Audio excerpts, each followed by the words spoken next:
അടുത്തത് ഇടവക്കൂറാണ്. ടോറസ് എന്നാണ് ഇംഗ്ലീഷിൽ അതിനെ പറയുക. കാർത്തികയുടെ അവസാനത്തെ 2, 3, 4 പാദങ്ങളും രോഹിണിയും മകയിരത്തിൻ്റെ 1, 2 പാദങ്ങൾ ചേർന്നതാണ് ഇടവക്കൂറ്. ലഗ്നത്തിലാണ് ഇവർക്ക് ശുക്രൻ സ്ഥിതി ചെയ്യുന്നത്.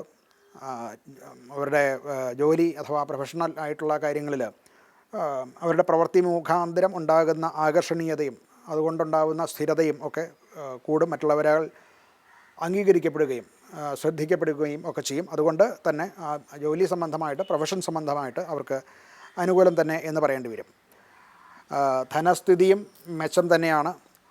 പ്രത്യേകിച്ച് അവരവരുടെ സ്വന്തം ശ്രമത്താൽ ഉണ്ടാകുന്ന